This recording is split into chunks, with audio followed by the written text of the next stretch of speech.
अयोध्या मंदिर के दर्शन हमें अच्छे से हो गए। आज 27 दिसंबर 2024 है और इस वक्त 11:15 हुए हैं और हमने एक ऑटो किया है जिसमें हमने उसे बोल दिया था कि 4-5 मंदिर करवा देना भाई। तो उन्होंने हमसे 2,000 रुपये चार्ज किए हैं और जो मंदिर हमें लेके जाएगा, जिसमें पहला मंदिर वो हमें लेके आए हैं मणि पर्वत। और मणि पर्वत का ये बोर्ड आपको दिखा देता हूँ। ये देखिए मणि पर्वत का बोर्ड लगा हुआ है और यहाँ से हमने स्टेयर के थ्रू ऊपर जाना है। ये मणि पर्वत वही जगह है जब भगवान श्री रामचंद्र जी सीता माता को ब्याह के अयोध्या में लाए थे, तो राजा जनक ने यानी सीता माता के पिता जो थे, उन्होंने राजा दशरथ को मणियों की बहुत बड़ी श्रृंखला यानी माला दी थी। तो राजा दशरथ ने उस माला को इस जगह रख दिया था और ये मालाओं में जो मणियाँ थी वो इतनी ज़्यादा थी कि उसका एक पहाड़ बन गया था। इसीलिए इसे मणि पर्वत के नाम से जाना जाता है। और श्री रामचंद्र जी जो है वो माता सीता के साथ यहाँ झूला भी झूलते थे और ये झूला झूलने की जो प्रक्रिया है वो आज हम कलयुग में भी देखते हैं कि झूला जो लोग झूलते हैं। और यहाँ झूलन उत्सव होता है, यहाँ वो भी मेले के रूप में मनाया जाता है और ये मेला भी 7 अगस्त के दिन होता है। अगर आप यहाँ मेला ज्वाइन करना चाहते हैं, आना चाहते हैं तो आ सकते हैं। एक्चुअली हम धर्मशाला से आए हैं, तो धर्मशाला यहाँ से 1300-1400 किलोमीटर दूर पड़ता है, हिमाचल प्रदेश। तो हमारा तो यहाँ आना होगा नहीं, मन तो करता ही आने का, लेकिन दूर बहुत है। तो आप यहाँ ज़रूर आइए अगर आप नज़दीक रहते हैं तो, और मेले का आनंद ज़रूर उठाइए।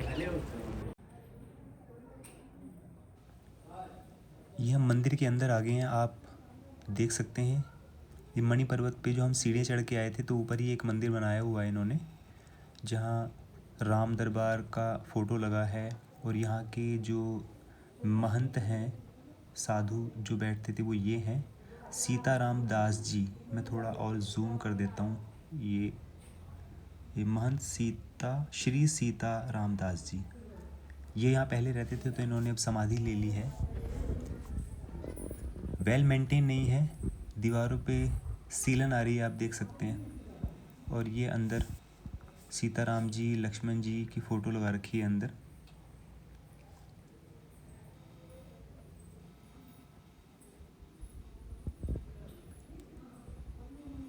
जिस हिसाब से मंदिर होते हैं उतना रख रखाव नहीं है, ये कह सकते हैं। और ये मंदिर के बाहर निकलेंगे तो आपको, जैसे ही आप मंदिर से बाहर निकलेंगे, राइट साइड मुड़ना है आपको, फिर दोबारा राइट साइड मुड़ना है। और यहाँ इन्होंने सीढ़ियाँ बनाई हुई हैं, तो ऊपर भी एक मंदिर है जहाँ लोग दर्शन के लिए जा रहे हैं।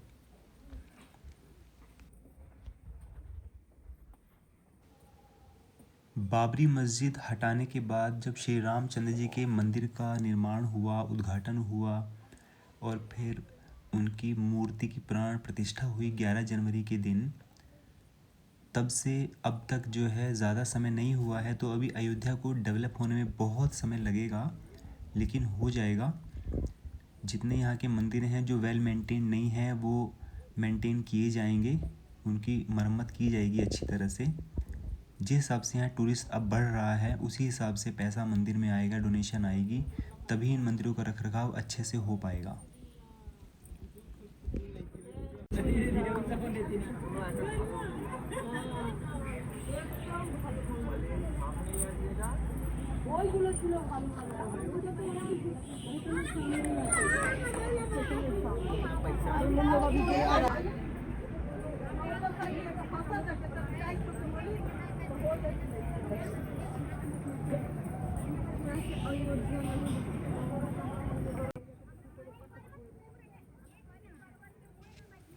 ये सामने मंदिर जो आपको दिखाई दे रहा है, इसमें लॉक लगा रखा है इन्होंने। जो साथ वाला मंदिर है, यहाँ पंडित जी हैं। और इस मंदिर में क्या है वो आपको थोड़ा सा दिखा देता हूँ कैमरा अंदर डाल के। बजरंगबली जी का पोस्टर है और इसमें देखिए आप, प्लस्तर वगैरह भी नहीं है, कोई साफ़ सफाई नहीं है अभी, तो मंदिर की मुरम्मत अभी बाकी है। और एक टेम्पल ये बनाया हुआ है, इसके अंदर पंडित जी बैठे हैं।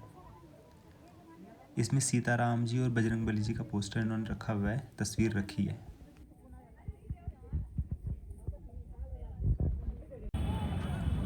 मणि पर्वत के दर्शन के बाद अब हम आ गए हैं लता मंगेशकर चौक।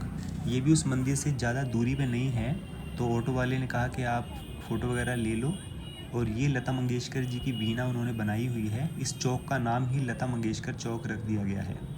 और ये प्रॉपर मार्केट में ही है, गोल चौक बनाया है पूरा, और मार्केट में काफ़ी रश रहता है। तो हमने यहाँ फ़ोटो वगैरह लेके फिर हम जाते हैं यहाँ से सरयू घाट। ये हमारा नेक्स्ट डेस्टिनेशन है सरयू घाट। रामायण काल में जो है सरयू घाट पे श्रवण नामक एक बेटा था, वो अपने माता पिता को तीर्थ स्थल के लिए लेके जा रहा था, वो भी तराजू के ऊपर। तो उनके माता पिता को प्यास लगी थी इसी घाट पर, तो उन्होंने पानी मांगा था।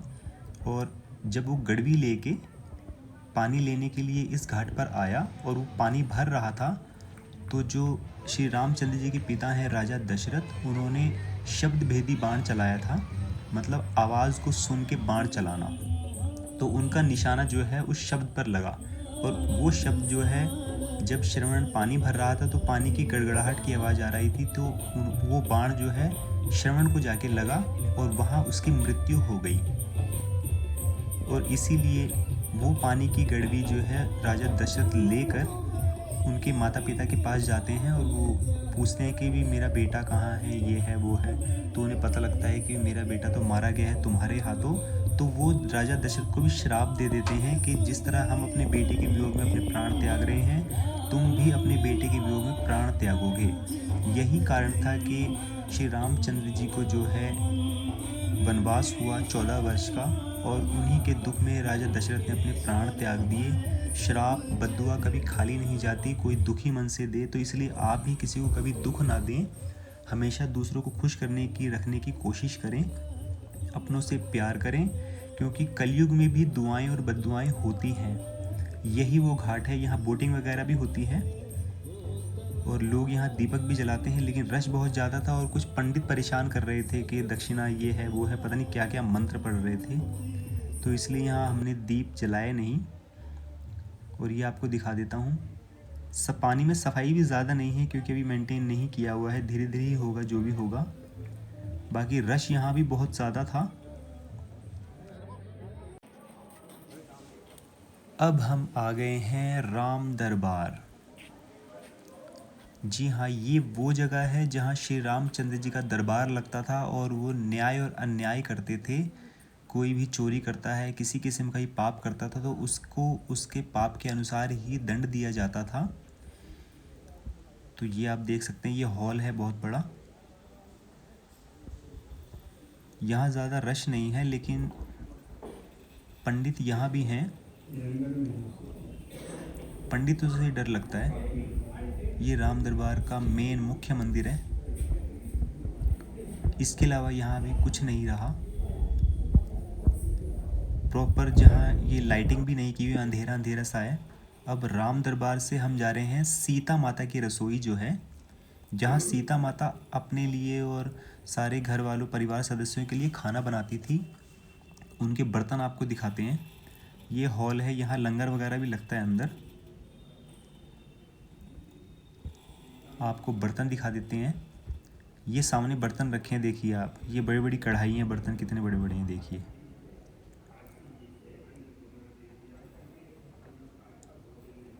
और ये उनकी रसोई है सामने। ये पंडित जी बता रहे हैं, नॉलेज दे रहे हैं उनके बारे में। सामने रसोईया खड़ा है अंदर और ये पंडित जी कुछ बोल रहे हैं।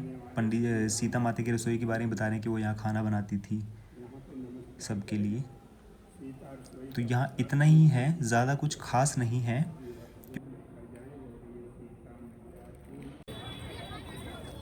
अब बारी आती है हमारे आखिरी मंदिर, सबसे बड़े जो हनुमानगढ़ी हैं, अयोध्या के रक्षक जो कहे जाते हैं, उनके मंदिर जा रहे हैं। और ये रास्ता है मंदिर का, साथ में दुकानें हैं, आप प्रसाद वगैरह ले सकते हैं। लड्डू ज़्यादा है यहाँ क्योंकि बजरंगबली को लड्डू और बूंदी पसंद है। बूंदी कम नज़र आई, लड्डू ज़्यादा हैं। रश तो यहाँ भी बहुत लग रहा है, लेकिन आगे मंदिर की तरफ देखते हैं कितना रश होगा।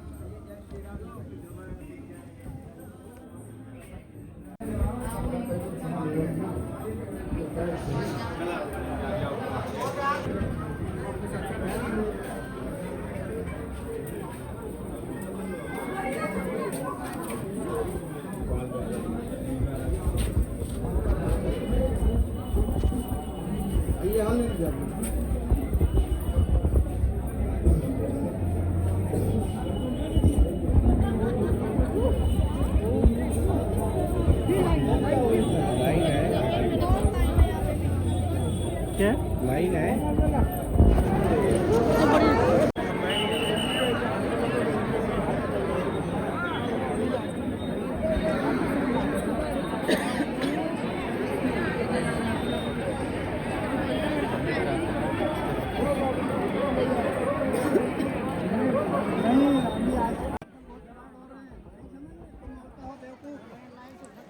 दोस्तों, जितना रश श्री राम मंदिर में था उतना ही रश जो है हनुमानगढ़ी में है। आप रश देखिए, सड़कों पे भी है और मंदिर की तरफ जो लाइन लगी है वहाँ भी बहुत ज़्यादा रश है। ये रेलिंग में लोग खड़े हैं, हम भी इसी भीड़ में खड़े हैं। मैं यहीं से वीडियो बना रहा हूँ खड़ा होके, लाइन में लगा हुआ हूँ। फैमिली भी मेरे साथ ही है और ये ऊपर स्क्रीन चल रही है जय श्री राम। और ये मंदिर का नाम है श्री हनुमानगढ़ी। और नीचे आप ऊपर की तरफ जो रश देख रहे हैं, ये देखिए कितना रश है। तो देखते हैं कितना टाइम लगेगा। हनुमानगढ़ी जो है, हनुमानगढ़ भी कहते हैं इसको, क्योंकि जब रावण पर विजय पाने के बाद श्री रामचंद्र जी सीता माता को अयोध्या लेके आए थे तो हनुमान जी उनके साथ ही आए थे और यहीं बस गए थे, इसलिए इस जगह का नाम हनुमानगढ़ या हनुमानगढ़ी भी इसका कहते हैं। तब से वो यहीं रहने लगे थे और तब से वो अयोध्या की रक्षा करते हैं। और इस मंदिर में जो है बजरंगबली माता अंजनी की गोद में बैठे हुए हैं। रश के कारण हम वो दिखा नहीं सकते क्योंकि मोबाइल बार बार लोग हिला रहे थे, तो इसलिए जो छोटे छोटे मंदिर स्वरूप हैं इनके वो आपको दिखा रहे हैं। इस वक्त जो है 8:20 हुए हैं और आप रश देख सकते हैं अयोध्या में कितनी भीड़ है। हमने ये 5 जगहें आपको दिखाई, इसमें हमें काफ़ी समय लग गया क्योंकि हमने बीच में शॉपिंग भी करनी शुरू कर दी थी, तो इसलिए यहाँ आखिरी मंदिर में आते हुए हमें अंधेरा हो गया था।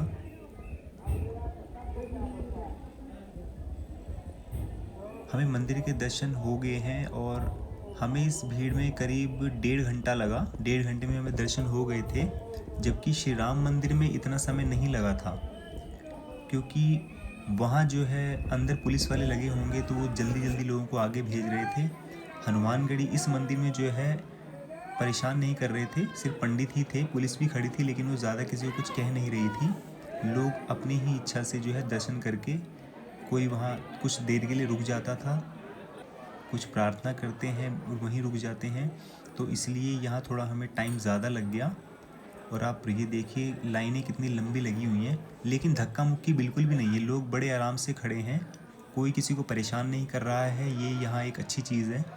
जबकि यूपी में आने से तो डर ही लगता है क्योंकि जब से आदित्यनाथ योगी मुख्यमंत्री बने हैं तब से लेके आज तक जो है काफ़ी सुधार आ गया है पूरे उत्तर प्रदेश में। बहुत सी जगहें ऐसी हैं जहाँ बहुत सा सुधार आ गया है। तो आप भी अयोध्या आएँ और जिन जिन जगहों के दर्शन मैंने किए, मेरे पास टाइम की कमी थी, नहीं तो मैंने अयोध्या में और भी जो मंदिर थे वो भी आपको दिखाने थे। तो हमारे जो तीर्थ स्थल हैं वो हमने आपको दिखाए और हमारा सफ़र यहाँ ख़त्म होता है। अभी हम यहाँ डिनर करने जाएंगे। हमने दिन में उडुपी में किया था, उडुपी टू मुंबई, और उसी के सामने एक रेस्टोरेंट देखा था हमने बालाजी, हम वहाँ जाएंगे, वहाँ का भी खाना टेस्ट करेंगे कैसा है, वहाँ का मेन्यू आपको दिखा दूँगा एक बार। तो अभी चलते हैं मार्केट की तरफ, खाने की तरफ।